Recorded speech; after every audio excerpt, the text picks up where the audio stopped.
অনেকেই জেনেও মানি না। আমার হুজুর পাক সাল্লাল্লাহু আলাইহি সাল্লামকে আল্লাহ রাব্বুল আলামিন কত সম্মান দান করেছেন। হুজুর পাক সাল্লাল্লাহু আলাইহি ওয়াসাল্লামের সম্মান আল্লাহ রাব্বুল আলামিন বাড়িয়ে দিয়েছেন।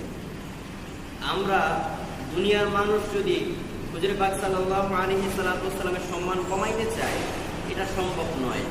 কারণ কোরআন হাদিসের মধ্যে স্বয়ং আল্লাহ রাব্বুল আলামিন হুজুর পাক সাল্লাল্লাহু আলাইহি ওয়াসাল্লামের সম্মানকে বাড়িয়ে দিয়েছেন। এটা আমরা কোরআন হাদিস থেকে জানবো।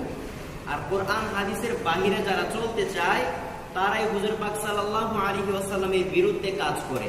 হুজুর পাক সাল্লাল্লাহু আলাইহি ওয়াসাল্লামের সম্মানকে ছোট করতে চায়, কিন্তু তারা জানে না দুনিয়া শুরু থেকে নিয়ে দুনিয়ার কিয়ামতের আগ পর্যন্ত যদি কোনো ব্যক্তিত্ব হুজুর পাক সাল্লাল্লাহু আলাইহি ওয়াসাল্লামের সম্মান মান ইজ্জতকে কমাইতে চায়, সে ধ্বংস হয়ে যাবে।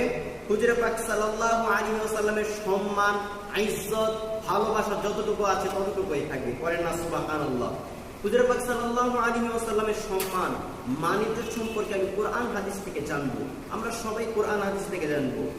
আল্লাহ রাব্বুল আলামিন কোরআন পাকের মধ্যে ঘোষণা করেছেন, হুয়াল্লাযী আরসালা রাসূলাহু বিল হুদা ওয়া দীনিল হাক্কি লিইয়ুযহিরাহু আলাদ দীনি কুল্লিহি ওয়া কাফা বিল্লাহি শাহীদা।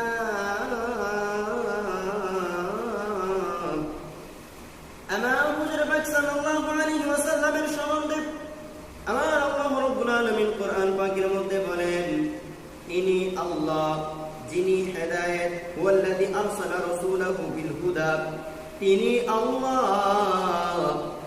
আল্লাহ যিনি হেদায়েত এবং সত্য ধর্ম সহ তাহার রাসূলকে প্রেরণ করেছেন। বলেন সুবহানাল্লাহ।